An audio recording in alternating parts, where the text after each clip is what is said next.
주시옵소서. 오늘도 하나님의 말씀 듣기를 소원할 때 그 말씀 붙잡고 예수 그리스도의 이름으로 일어나는 우리 모두가 되기를 간절히 소원하며 우리를 구원해 주신 예수님의 이름으로 감사하며 기도드렸습니다. 아멘.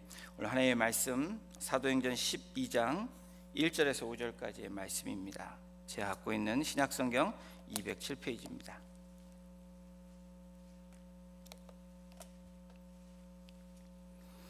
사도행전 12장 1절에서 5절 저희 합독으로 5절 5절이니까 같이 하도록 하겠습니다. 시작. 그때 헤롯 왕이 손을 들어 교회 중에서 몇 사람을 해하려 하여 요한의 형제 야고보를 칼로 죽이니 유대인들이 이 일을 기뻐하는 것을 보고 베드로도 잡으려 할세. 때는 무교절 기간이라. 잡음에 옥에 가두어 군인 넷씩인 네 패에게 맡겨 지키고 6월절 후에 백성 앞에 끌어내고자 하더라. 이에 베드로는 옥에 갇혔고 교회는 그를 위하여 간절히 하나님께 기도하더라. 아멘. 간절히 기도하더라 라는 제목으로 말씀 나누겠습니다. 제가 사진을 하나 보여드리겠습니다. 잘 보이시나요? 네, 콘크리트에서 나온, 여러분 아마 그런 잡초라 하면 잡초, 그런 싹들을 보신 적이 있으실 것입니다. 우연치 않게 제가 화단에 물을 주다가 지난주죠, 나온 풀을 발견을 했습니다. 저희 집에 있는 화단입니다. 강한 생명력을 느껴지게 하는 풀입니다. 이 풀 한 포기를 보면서 겉으로 보면 결코 살 수 없는 그 환경 가운데 나온 이 풀들, 어떤 생명력으로 그렇게 나올 수 있는지라는 생각을 하면서 잠시 묵상하는 시간을 가졌었습니다. 풀 한 포기의 생명도 이렇게 강한 도전을 가지고 나오는데 그리스도인으로서 생명 있는 모습은 어떤 모습이어야 될까라는 생각을 해보았던 한 주였습니다. 그러면서 오늘 본문 사도행전 12장을 묵상했습니다. 오늘 본문에 보면 생명력 있는 사람들이라고 말하는 두 부류의 사람들이 나옵니다. 첫 번째 사람은 바로 헤롯 왕입니다. 유대인의 환심을 사기 위해서 예수 그리스도를 따르는, 기독교인을 따르는 사람들을 탄압함으로 자기의 정치적인 입지를 그렇게 생명력 있게 이어간, 내기리반 생명력입니다. 그렇게 나름 생명을 이어갔던 사람이 바로 헤롯 왕입니다. 더 나아가서는 헤롯 가문이 그랬습니다. 이 가문은 로마와 결탁해서 왕권을 유지하고 어떻게 하면 자기의 왕권을 유지해 나갈까, 그렇게 고민하며 살았던 사람들이고 가문들입니다. 다시 말하면, 어떻게 말하면 사단에게 잘 쓰였던 가문, 또 다른 말로 얘기하면 하나님과 원수된 사람들이고 가문이었다라는 겁니다. 이 헤롯 가문의 행한 일들을 성경에 기록된 것들을 보면서 잠깐 한편 살펴보도록 하겠습니다. 마태복음 2장 1절입니다. 우리 같이 읽겠습니다. 시작. 헤롯 왕 때에 예수께서 유대 베들레헴에서 나심에 동방으로부터 박사들이 예루살렘에 이르러, 예수님이 선지자의 말로, 바로 이사야 선지자의 말씀을 통해서 하나님이 계시의 말씀을 통해서 예언의 성취를 이루는 그때 예수님이 베들레헴에 나신다는 소식을 동방 박사들로부터 듣게 됩니다. 그 소식을 듣고 왕권을 지키기 위해서 2세 미만의 유아들을 다 죽이는 그 사람이 바로 헤롯 왕, 1세대 헤롯 왕입니다. 우리 두 번째 한번 보시겠습니다. 마태복음 14장 1절입니다. 시작. 그때 분봉왕 헤롯이 예수의 소문을 듣고, 그때 분봉왕, 1대 왕은 왕이 하나였다면 이 2세대 왕은 아들 셋이 있었는데 세 왕이 나뉘어서 그 역할들을 감당했습니다. 첫 번째 자녀들 중에 아켈로라는 자녀가 있고 빌립이라는 자녀가 있고, 오늘 14장, 여기 말하는 14장 1절의 분봉왕 헤롯은 바로 안티파스입니다. 이 사람이 누구입니까? 동생 빌립이 아내 헤로디아를 딸 앞에서 그 아내를 취하고 딸 앞에서 체면을 세우기 위해서 바로 마지막 구약의 선지자인 침례 요한의 목을 잘라버린 왕이 바로 이 헤롯 왕입니다. 오늘 본문 사도행전 12장 1절에 나온 1절 2절에 나온 왕이 있습니다. 함께 보십니다. 그때 헤롯 왕이 손을 들어 교회 주에서 몇 사람을 해하려 하여 요한의 형제 야고보를 칼로 죽이니. 바로 사도 야고보를 죽인 왕, 이 사람은 바로 3세대 왕인 헤롯 가문의 왕입니다. 바로 아그리빠인데, 여러분 오늘 본문의 사도 야고보가 이 헤롯에 의해서 칼로 순교를 당하는 그런 첫 번째 사도가 되는 장면입니다. 눈에 보여지게 헤롯 가문이 3대에 걸쳐서 왕권을 유지해 나갑니다. 태어난 유아들을 죽이고 선지자를 죽이고 주님의 제자인 사도인 이 야고보를 죽이면서 계속해서 왕권을 이어 나갑니다. 반면에 다른 부류의 사람들이 오늘 사도행전 12장에 나옵니다. 죽음을 맞이할 수밖에 없는 감옥에 갇혀 있는 사람, 또 한 부류는 그것을 위해 기도하는 사람들이 바로 다른 부류의 사람들입니다. 이런 두 부류의 사람들이 지금 그 시대 한 시대에 공존하고 있습니다. 어떻게 얘기하면 세상 말로 한 사람은 갑질을 하는 것이고 한 사람은 을로서 당하는 역할이 지금 오늘 본문에 나타나는 일들입니다.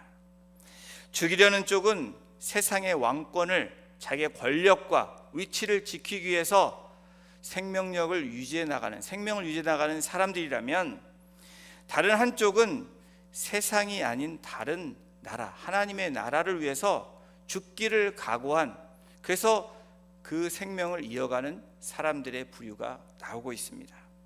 다시 본문 사도행전 12장 1절 2절을 우리 함께 합독하도록 하겠습니다. 시작. 그때 헤롯 왕이 손을 들어 요한의 형제 야고보를 칼로 죽이니. 1절에 나오는 그때에 이 3세대 아그리빠 헤롯 왕은 손을 들어서 교회 주에 몇 사람을 해하려고 합니다. 누구를 해합니까? 지도자들을 해하는 것입니다. 그래서 요한의 형제, 바로 이 야고보 사도를 첫 번째로 그 칼로 사용해서 순교하게 합니다. 이 초대교회가 엄청난 부흥을 맞이하고 있는 그때입니다. 그리스도인에게는 그러나 사회적으로, 문화적으로, 또 정치적으로 박해를 받는 때가 바로 그때입니다. 7집사 중에 스데반 집사님의 순교를 시작해서 교회가, 예루살렘 교회가 흩어지고 성도들이 흩어지고, 그때를 시작으로 교회는 부흥하기 시작합니다. 바로 그 사람들은 유대 지역으로, 사마리아로, 그리고 땅끝으로 흩어지는 하나님의 역사가 시작되는 순간들입니다. 또한 왕성한 복음의 시작으로 교회가 확장되고 믿는 자들이 넘쳐나는 그러한 시대로 나아가고 있는 그때에 바로 이 사도 야고보가 순교를 당합니다. 여러분, 교회들은 너나 할 것 없이 사도행전을 통해서, 또 초대교회를 통해서 우리 교회가 그렇게 되기를 소원합니다. 그렇게 되기를 또한 기도 제목으로 삼고 그렇게 기도합니다. 초대교회가 나타났던 역사처럼 모일 때마다 그런 성령의 역사가 일어나기를 간절히 기대하고 기도하고 소망합니다.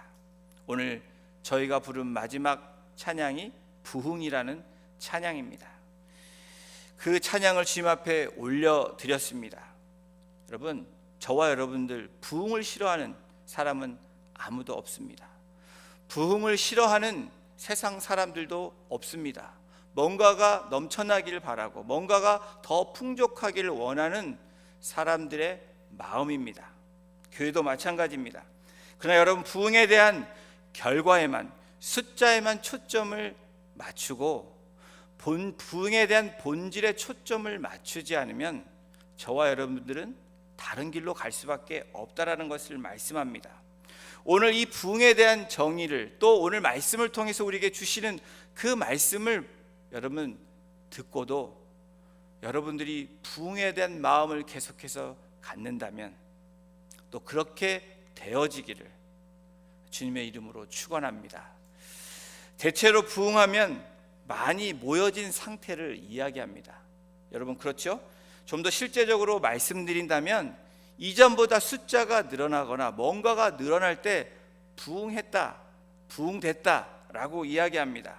저 교회가 몇 명이었는데 지금은 이렇게 몇 명이 되었어, 부흥하고 있어, 부흥되었어 라고 이야기를 합니다. 많이 모여 있는 것에 부흥이라고 이야기하지만 오늘 성경에서 말하는 부흥의 정의를 성경은 다르게 이야기하고 있습니다. 예수님께서 말씀하시고 정의하신 부흥은 바로 사도행전 1장 8절의 말씀을 통해서 부흥이 어떤 것인지 말씀해 주고 있습니다. 우리 말씀을 같이 선포합니다. 시작. 오직 성령이 너에게 임하시면 너희가 권능을 받고 예루살렘과 온 유대와 사마리아와 땅끝까지 이르러 내 증인이 되리라 하시니라. 여러분 진정한 부흥은 사도행전 1장 8절의 말씀처럼 무엇라고 말씀합니까? 주님의 증인이 되는 그러한 사람들이 늘어나고 넘쳐나는 것이 부흥이라고 이야기합니다. 그것은 숫자를 이야기하는 것이 아닙니다. 지금 모여있는 우리의 공동체, 우리 스스로가, 우리 자신들이 증인으로서 삶을 살기를 원하고 결단하고 나아가는 그러한 모습들이 되어진다면 그것이 바로 부흥이라고 사도행전 1장 8절을 통해서 주님께서 말씀해 주고 계십니다. 진정한 부흥이 되기 위해서는 모이는 숫자를 이야기하지 않는다라는 겁니다. 땅끝으로 흩어져서 예수님의 증인이 되는 삶을 살아가는 사람들이 나타나고 증거되어질 때 우리는 부흥이라고 이야기해야 된다라는 겁니다. 이 증인을 위해 숫자가 많아졌다. 여러분 감사한 일이죠. 그런데 보여지는 숫자만 증가함으로 부흥됐다라는 말은 성경적이지 않다라는 것을 여러분들에게 말씀하는 겁니다. 그렇다면 여러분 부흥은 언제 일어납니까? 이것이 또 중요합니다. 부흥이 언제 일어납니까? 답은 증인이 될 때, 증인된 사람들이 많아질 때 부흥은 일어나는 것입니다. 아이러니하게 교회가 흩어져서 예루살렘 교회가 모아졌을 때 부흥이 일어난, 숫자의 부흥은 일어났지만 진정한 부흥은 언제 일어납니까? 흩어져서 가는 곳마다 사마리아 그리고 유대 지역과 땅끝으로 가는 그곳에서 복음을 전하고 예수 그리스도의 증인이 됨으로 바로 어떻게 됩니까? 부흥이 일어났다라는 겁니다. 그런데 여러분 부흥은 무엇과 함께 따라옵니까? 성경의 사도행전에서 보여지는 부흥과 함께 따라오는 분명한 사실이 있는데 바로 핍박, 박해라는 것입니다. 가만히 있어서 여기가 좋습니다, 여기가 좋사오니 라고 이야기한다면 절대 여러분 부흥, 리바이벌은 일어나지 않는다라는 겁니다.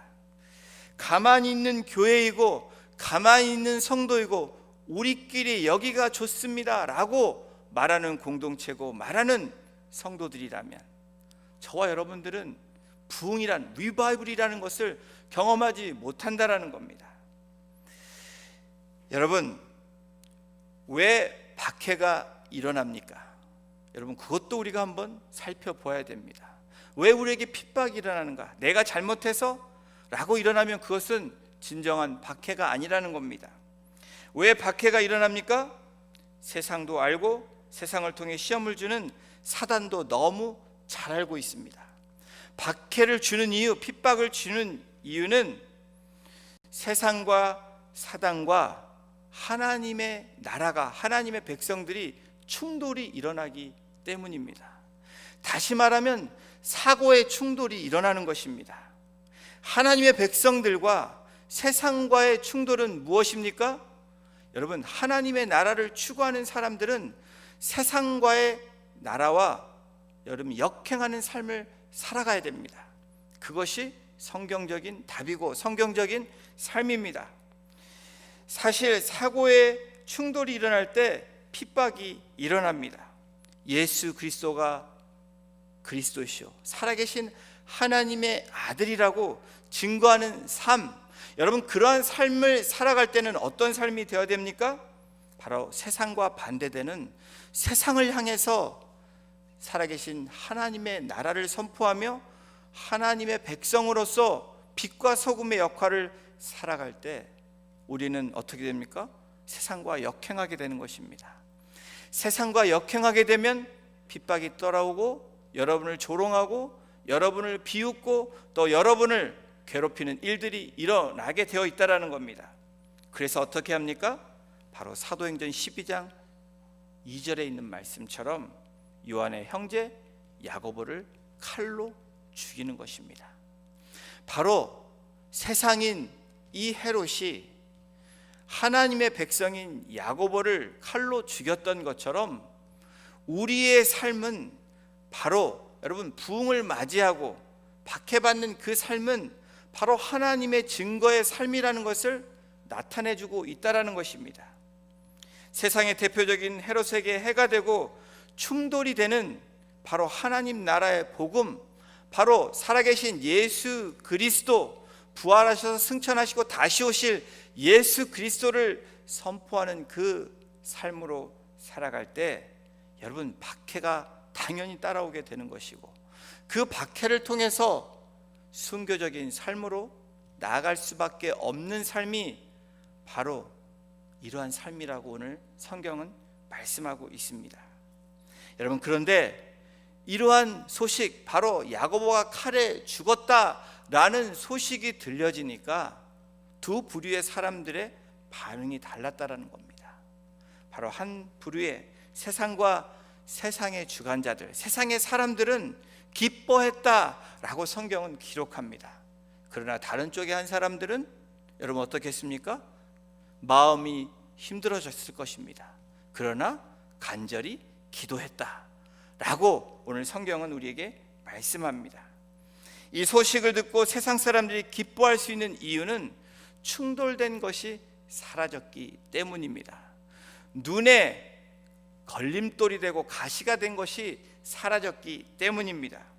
예루살렘에서 가장 충돌의 영향력이 되는 이 사도인 바로 이 야고보를 처치함으로 여러분 어떻게 됩니까? 바로 이러한 기쁨을 예루살렘의 반대쪽에 있는 바로 세상의 주관자들과 세상에 속한 사람들이 기뻐했다라는 것. 근데 여러분 여기서 멈추지 않습니다. 오늘 성경에 기록된 대로 그 영향력의 최고의 수장인 바로 이 베드로를 잡아옵니다. 그리고 옥에 가둡니다. 12장 3절을 함께 보십니다. 유대인들이 이를 기뻐하는 것을 보고 베드로도 잡으려 할새 때는 무교절 기간이라. 유대인들이 이 일을 기뻐했다. 바로 그곳에 사는 다른 세상을 향해서 사는 사람들이 이 야고보가 죽은 것을 기뻐함으로 이 헤롯 왕, 이 아그리빠인 헤롯 왕은 어떻게 합니까? 또 한 사람을 잡아서 더 그것을 충족시키는 일들로 나가고 있는 것입니다. 그래서 지금 베드로는 감옥에 있습니다. 이와 같은 안타까운 소식은 바로 삽시간에 예루살렘에 있는 교회, 그 성도들에게 전해졌습니다. 그리고 이들은 사도 베드로를 위해서, 자신의 지도자를 위해서 간절히 기도하기 시작합니다. 사도행전 12장 5절의 성경은 이렇게 기록합니다. 교인은 그를 위하여 간절히 하나님께 기도하더라. 교회는 무엇을 기도했을까라는 질문을 여러분들에게 드린다면 여러분 그를 위해서 기도했습니다. 성경에 기록된 것처럼 그를 위해서 기도했다. 바로 사도 베드로를 위해서 기도했다라는 겁니다. 상식적으로 혹은 기본적으로 추측해 볼 때 그를 위해서 기도한 그 기도의 제목 중에 가장 확실한 기도가 어떤 기도였을까? 바로 사도 베드로가 풀려나기를 기도했을 것이라는 것입니다. 우리도 그렇게 추측할 것입니다. 이미 교회 리더인 사도 야고보가 처형당하고 이제 베드로까지 처형당한다면 이제 그 다음은 예루살렘 교회 성도들에게 올 것이고 모든 사람들이 그러한 일들에 당하게 될 것이라는 그러한 마음들이 분명히 들었을 것입니다. 지금 초대교회는 최고의 지도자가 죽는다는 것은 그 다음 타겟이 자신들이고, 그래서 교회가 어려워질 것이라는 그런 마음을 분명히 가졌을 것입니다. 그러면 여러분들에게 다시 질문을 드리겠습니다. 이와 같은 상황에서 여러분이라면 무엇을 위해서 기도하시겠습니까? 아마도 교회는 감옥에 투옥되어 있는 최고 리더인 베드로를 풀어달라고 간절히 기도했을 것입니다. 이미 세 번째 감옥에서 있었던 베드로를 향해서, 첫 번째는 공회에서 어쩔 수 없는 민심에서 풀어졌던 것처럼, 또 두 번째는 하나님의 역사로 인해서 풀어졌던 것처럼, 바로 이 세 번째도 그렇게 베드로가 우리가 간절히 기도함으로 풀려나기를 간절히 기도했을 것이다 라고 우리가 그렇게 생각하고 추측할 수 있습니다. 그래서 간절히 기도했더니 기도 응답으로 하나님께서 천사를 보내심으로, 그렇게 역사하심으로 베드로가 그들 앞에 나타났습니다 라고 말씀을 매듭 짓는 것이 당연할 것입니다. 근데 여러분, 사도행전 12장 11절을 보면 이상한 일들이 나타납니다. 오늘 본문 읽지는 않았지만 12장 11절을 함께 보십니다. 이에 베드로가 정신이 들어 이르되 내가 이제야 참으로 주께서 그의 천사를 보내어 나를 헤롯의 손과 유대 백성의 모든 기대에서 벗어나게 하신 줄 알겠노라. 예, 베드로가 벗어난 이유, 환상이 아니고 이것이 실제라는 것을 정신이 들어 알게 되었다라고 성경은 기록합니다. 지금까지 이야기를 고려해 볼 때 교회가 전심으로 이 베드로를 위해서 기도함으로 하나님께서 역사하셔서 이 베드로를 그렇게 감옥에 묶여 있는, 그리고 보쳐 쓰고 있는 아주 철통 같은 그것을 하나님께서 역사하심으로 베드로를 끌어내셔서 기도하는 그들 앞에 데려 놓으셨던 것. 여러분, 그런데 이런 상황으로 이해하면 아멘입니다. 맞습니다. 하나님의 역사입니다. 그런데 저희들이 오늘 바라보고 또 우리들이 함께 나누고 싶은 이 하나님의 말씀은 그들이 무엇을 위해서 기도했냐라는 것입니다. 사도행전 12장 12절입니다. 깨닫고 마가라는 요한의 어머니 마리아의 집에 가니 여러 사람이 거기에 모여 기도하고 있더라. 예, 마가라는 요한의 어머니 마리아의 그 집이 바로 교인들이 모여서 기도했던 처소 장소입니다. 교회가 간절히 기도한 장소가 마가라는 요한의 어머니 마리아의 집입니다. 아마도 학자들은 마가의 다락방의 장소가 이 장소였을 것이다 라고 이야기하는 학자들도 있습니다. 그리고 베드로는 그 집 앞에서 문을 두드립니다. 13절입니다. 베드로가 대문을 두드린데 로데라는 여자아이가 영접하러 나왔다가, 여종인 이 로데라는 이 여자아이가 사도 베드로의 소리를 듣고 나아갑니다. 그리고 금방 사도 베드로인 줄 압니다. 그리고 문 밖에 와 있다라고 안에 있는 기도하는 그 지체들을 향해서, 성도들 향해서 외칩니다. 그랬더니 이 사람들이 무엇라고 얘기합니까? 여종에게 미쳤다라고 이야기합니다. 대개 여러분들이 이런 이야기를, 설교를 많이 들으셨을 것입니다. 믿음, 이 로데라는 아이들보다 기도하는 이 사람들의 믿음이 더 없었다, 기도하고 믿음이 없었다, 이렇게도 분명히 들으셨을 것입니다. 그게 잘못되었다라는 것이 아니고, 저는 다른 관점에서 오늘 우리가 바라보고 싶은 그 하나님의 음성을 듣기를 원합니다. 베드로가 계속 문을 두드립니다. 그리고 문을 열고 베드로를 보면서 이들이 깜짝 놀랐다라는 것입니다. 12장 16절입니다. 베드로가 문 두들기를 그치지 아니하니 그들이 문을 열어 베드로를 보고 놀라는지라. 여러분, 놀랐다는 말이 우리가 한번 묵상해야 되는 말입니다. 왜 이들이 놀랐을까? 기도하고 또 그렇게 풀려나기를 바란 이들이 왜 놀랬을까? 바로 기도는 했지만 살아서 이렇게 나타날 것이라고 기대하지 않았기 때문에 여러분 놀랬을 거라고 생각이 되십니까? 하나님께서 베드로가 무사히 감옥에서 나오게 해달라고 그렇게 간절히 기도했을 텐데 베드로가 자신들 앞에 나타났을 때 놀라는 그 상황은 여러분 믿음이 없어서 놀란 것이 아니라는 것입니다.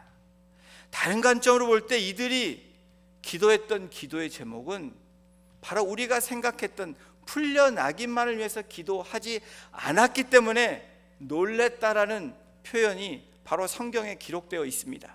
바로 기도했다면, 그렇게 믿고 기도했다면, 아니 그렇게 되어진 것을 그렇게 베드로가 나타났다면 하나님께 감사와 찬송을 드리고 성령 충만했다라고 성경은 그렇게 기록되어져야 되는 것입니다.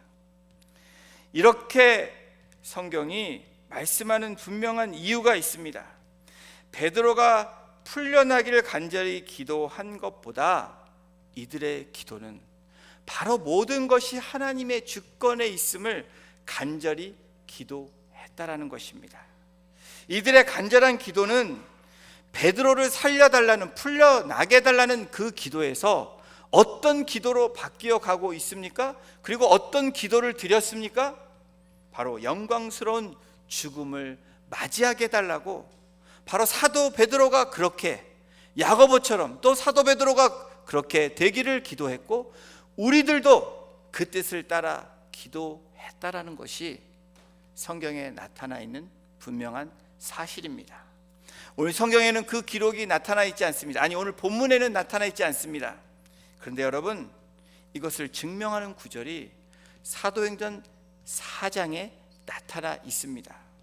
바로 이 베드로와 요한 그리고 모여있던 사람들, 기도하던 사람들의 고백이 이렇습니다. 사도행전 4장 28절에서 31절에 이들이 어떤 기도를 그 전에 드렸고 또 오늘 본문에 그것을 자세히 설명하진 않았지만 어떤 기도를 드렸는지 우리가 그 관점으로 바라볼 수가 있습니다. 28절입니다. 하나님의 권능과 뜻대로 이루려고 예정하신 그것을 행하려고 이 성에 모였나이다. 기도하던 사람들의 모습입니다. 그 다음 주여 이제도 그들의 위협함을 굽어 보시옵고 또 종들로 하여금 담대히 하나님의 말씀을 전하게 하여 주시오며 손을 내밀어 병을 낫게 하시옵고. 여러분, 그 다음에 어떤 일이 발생합니까? 한번 보십시오. 바로 31절입니다. 빌기를 다음에 모인 곳이 진동하더니 무리가 다 성령이 충만하여 담대히 하나님의 말씀을 전하니라. 여러분, 이것이 부흥이라는 것을 말씀해 주고 있습니다. 무엇을 위해서 기도해야 되는지 말씀하고 있습니다. 사랑하는 성도 여러분, 저와 여러분들의 기도가 하나님의 뜻대로 이루어 주시옵소서라고 기도하지만 그것에서 멈추는 기도가 우리들의 기도임을 다시 돌아보아야 되는 시간입니다. 바로 진정한 부흥을 원한다면, 내가, 우리의 가정이, 우리의 공동체가 그런 부흥을 원한다면 여러분, 어떤 기도로 우리가 드려야 됩니까? 담대히 하나님의 말씀을 전하게 하시옵소서. 바로 증인의 삶으로 살게 해달라고, 증인이 되게 해달라고, 어떤 상황에서도 그러한 모습으로 나가게 해달라고 기도하는 그 기도가 바로 부흥을 준비하는 기도의 제목이고 부흥을 맞이하기를 원하는 사람들의 기도라는 사실을 말씀하고 있습니다. 간절히 기도하는 이유는 어떤 역사를 위해서 기도하는 것이 되어서는 안 된다라는 것입니다. 여러분, 병을 고쳐 주시옵소서, 그렇게 기도해야 됩니다. 그러나 그것으로 끝나는 것이 아니고 하나님의 뜻대로 또 하나님의 복음의 증인이 되기 위해서, 그런 삶으로 살기 위해서 기도한다면 바로 먼저 그의 나라와 그를 위하는 기도가, 그것을 통해서 하나님이 이루어 주시는 그 결과가 어떻게 되었든지 간에 감사할 수 있고 하나님 앞에 더 찬양할 수 있고 더 담대하게 나아갈 수 있는 삶이 될 수 있는 것, 그것을 부흥이라고 이야기하고 있는 것입니다. 간절한 기도의 이유는 하나님의 뜻에 순종하기 위함입니다. 초대교회 이 마가의 집에서, 마가의 어머니인 이 마리아의 집에서 기도했던 사람들은 그렇게 기도했다라는 것입니다. 또 사도행전 4장 28절부터 나오는 그 사람들은 그렇게 기도했습니다. 이것이 사도행전에 보여준 초대교회의 모습입니다. 여러분, 하나님의 뜻에 순종하기 위한 그 기도, 그 하나님의 그 뜻의 그 순종은 순교를 포함하고 있는 순종입니다. 세상의 악을 꺾으신 그 하나님의 역사는 바로 하나님의 사람들이 순종했기 때문이라는 것입니다. 바로 이 헤롯 가문이, 세상이 그렇게 이 유아들을 죽일 때 바로 이 동방 박사들의 순종을 통해서 헤롯에게 고하지 않으므로 하나님이 헤롯을 꺾으십니다. 침례 요한의 순교를 통해서 헤롯 가문을 또 세상을 꺾으십니다. 사도 야고보의 순교를 통해서 또 순종을 통해서 하나님은 세상의 악을, 또 사단 마귀의 악을 꺾으시는 그 장면들이 나오고 있습니다. 또한 초대교회 무명의 한 사람의 순종과 순교를 통해서 2000년의 기독교의 역사가 지금까지도 우리가 영적인 가문으로 생명력을 유지하고 있다는 분명한 이 사실이, 바로 이것이 부흥이고 또 이것이 하나님의 역사라는 것을 우리에게, 바로 저와 여러분들에게 증거하고 계시고 또 증인으로 살라라고 말씀하고 계십니다. 성도 여러분, 이제는 우리가 그 바톤을 받아들고 그 가문으로 나아가며 살아가야 되는 그 순종의 시작이 저와 여러분으로부터 시작되기를 주님은 바라시고 계십니다. 그분의 말씀에 내 생각과 고집을 버리고 말씀을 붙들기를 원하십니다. 말씀 앞에 순종함으로 가정과 일터에 복음이 흐르는 그러한 그 부흥이 일어나기를 주님은 오늘도 저와 여러분을 통해서 간절히 기대하고 바라고 계신다는 것입니다. 오늘 말씀을 통해서 우리에게 주시는 것이 무엇입니까? 우리는 부흥해야 됩니다. 그러나 교회 성도들이, 숫자들이 늘어나는 그 부흥에 초점을 맞추는 것이 아니고, 부흥의 본질인 바로 주님의 뜻대로 주님의 말씀에 순종함으로 순교로 연결되어질지라도 바로 나의 자아 그리고 나의 고집을 꺾으며 내가 죽는 것, 그것이 바로 순교라는 것입니다. 내가 매일 십자가에 죽는다라는 사도 바울이 그 순종, 그 순교를 매일매일 프랙티스함으로 마지막에 어떠한 순간에서도 하나님 앞에 영광 돌렸던 그 모습처럼, 또 사도들의 그 순교를 통해서 하나님 앞에 영광 돌렸던 모습처럼 그것을 통해서 부흥의 계절을 맞이하고 지금까지도 우리는 살아가고 있다라는 것입니다. 오늘 그러한 말씀을 통해서 진정한 기도하는 모습이 어떤 모습이 되어야 되고 어떤 모습으로 살아가야 되는지, 오늘도 초대교회의 모습을 여러분들이 담기를 원한다면 그러한 순종의 기도로 또 순종의 모습으로 나아가시는 복된 성도님들 한 분 한 분 되시기를 주님의 이름으로 축원합니다. 오늘 말씀을 생각하시면서 우리 같이 찬양을 올려드리겠습니다.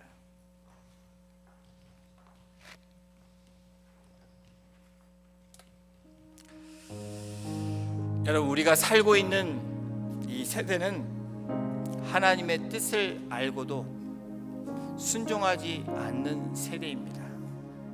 우리의 기도의 제목만 보더라도, 내가 하나님 앞에 드리는 기도의 제목을 보더라도 우리가 어떤 존재인지 알 수 있다는 것입니다. 하나님의 뜻대로 기도하지만 결론적으로는 나의 유익이 되는 기도로 마무리하는 것이 우리들의 모습이지 않습니까? 그런데 초대교회는 그렇지 않았다라는 것입니다.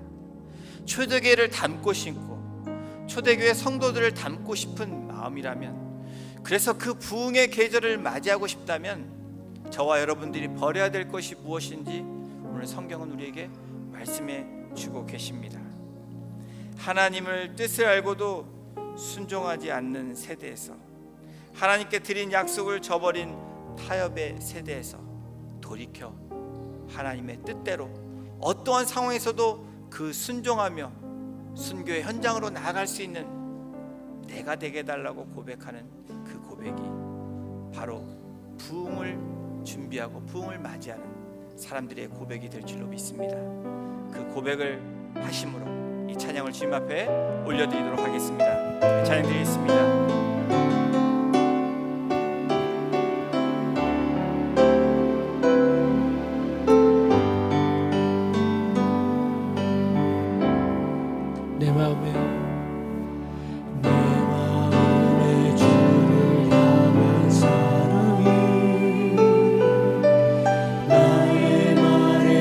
하나님의 사랑이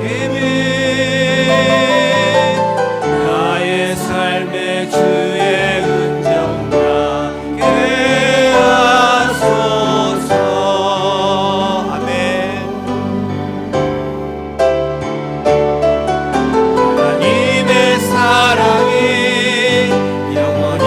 함께하리. 십자가의 길을 걷는 자에게 순교자의 삶을 사는 이에게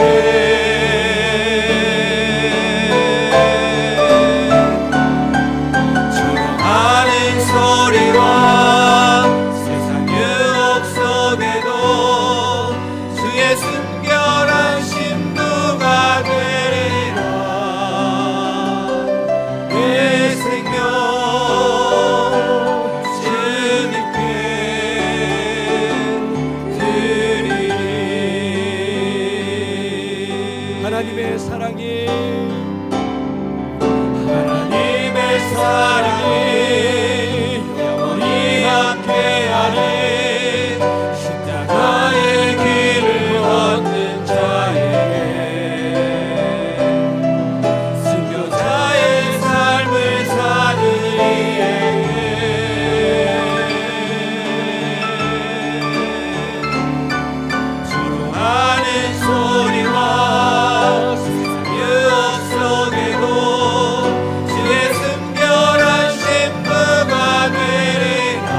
그렇습니다. 하나님이 우리를 부르시는 삶은 그냥 대강대강 살라고 부르신 삶이 아닙니다. 꾸역꾸역 살아가는 삶이 아니라는 것입니다. 주님을 향한 순전한 소망을 품을 수 있는 순결한 신부로 저와 여러분들을 부르셨습니다. 우리 가정을 그렇게 부르셨습니다. 핏값으로 세우신 우리 공동체를 그렇게 부르셨습니다. 하나님의 교회인 저와 여러분들을 그렇게 부르셨습니다. 순결한 신부는 우리의 죄를 위하여 이 땅에 오신 예수 그리스도의 죽으심과 부활하심과 다시 오심을 선포하는 증인의 삶을 사는 삶입니다. 이 증인의 삶은 주님과 함께 고난을 받는 삶이고 십자가의 길과 순교자의 삶을 사는 길이라는 것을 말씀해주고 있습니다. 조롱하는 소리가 들릴 수 있습니다. 저와 여러분들 향해서, 우리 교회를 향해서, 그리고 우리가 살아가는 이 땅 가운데 세상의 유혹이 우리를 찾아올 수 있습니다. 지금도 그 유혹을 받고 있을지도 모릅니다. 그러나 여러분, 우리가 가는 길은 예수 그리스도의 증인의 길이라는 것을 말씀합니다.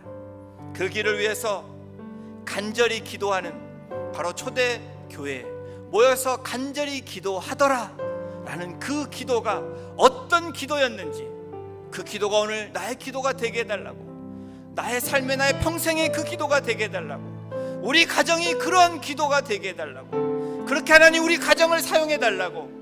우리 공동체 이제는 그냥 그렇게 수십 년 동안 나온 그런 공동체가 아니고 간절히 기도하더라라는 그 초대교회 공동체의 모습처럼 바로 구할 것을 구하지만 순교를 또 증인으로 삶을 준비하기 위해서 담대함으로 나아가는 그런 우리 공동체가 되게 해달라고, 우리 시간 오늘 말씀을 통해서 여러분들이 들려주신 그 하나님의 말씀을 붙잡고 시간 간절히 기도하는 시간을 갖기를 원합니다. 우리 다 같이 기도하시겠습니다. 아버지 하나님, 그렇습니다. 우리가 살고 있는 이 세대, 바로 하나님의 뜻을 알고도 순종하지 않는 이 세대에 살고 있습니다. 제가 그런 사람임을 주 앞에 고백합니다. 타협하는 이 시대에 제가 그렇게 타협하고 살아가는 사람임을 주 앞에 고백합니다. 오늘도 주님은 나를 순결한 신부로 불러주시고 너는 한 백성이라고, 왕같은 제사장이라고, 거룩한 나라라고 말씀하심에도 불구하고 주님, 거룩한 나라로 살기 위해서, 왕같은 제사장으로 택함받은 것으로 살기 위해서, 주님의 증인으로 살기 위한 그러한 삶임에도 불구하고 오늘 나의 기도는, 또 내가 구하는 것은 주님, 내가 뜻하는 것을 구하는 나의 모습을 주님 앞에 고백하며 회개합니다. 이 시간 주님, 모여서 그들이 기도하더라라고 기도했던 그 기도의 제목처럼 담대히 그리스도의 복음을 전했던 것처럼 우리의 삶의 목표가, 또 삶의 비전이 바로 예수 그리스도의 증인으로, 또 작은 목자로 살아가기 부족함이 없도록 주님 나를 붙잡아 주시고 나를 주장하여 주시고 나를 인도하여 주시기를 시간 간절히 간구합니다. 또한 우리의 가정이 그렇게 되기를 주님 소원합니다.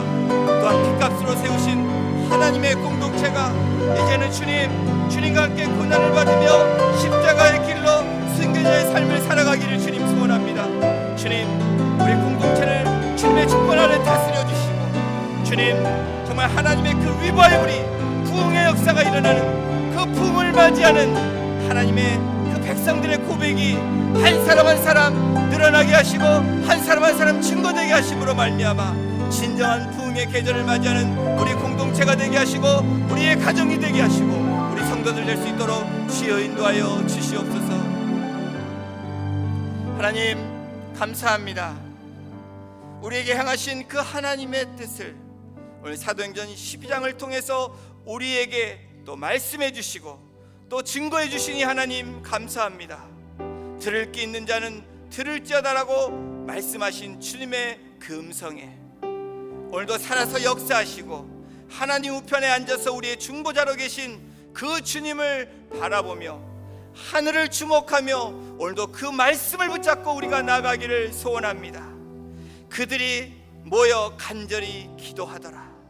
우리의 간절한 기도가 어떠한 역사를 구하는 그 기도로 멈춰지지 아니하게 하시고 그 역사를 위해서 순종함으로 나아가는 기도로 바뀌어지게 하시고 또 담대함으로 그 복음 앞에 또 증인으로서 주님 마지막 생을 마감하는 웰다잉할 수 있는 그런 믿음의 사람들의 고백이 되어줄 수 있도록 우리 성도님들 한 분 한 분을 주님 축복하여 주시고 우리의 가정을 주님 붙잡아 주시고 하나님의 핏값으로 세우신 하나님의 공동체가 그런 비전을 가지고 그런 고를 가지고 나아갈 수 있는 거룩한 하나님의 순결한 신부의 공동체로 주님 나아갈 수 있도록 주께서 인도하여 주시옵소서. 오늘도 세상 가운데 타협하는 가운데 끊어지게 하시고 그 타협이 주님 또한 우리가 불순종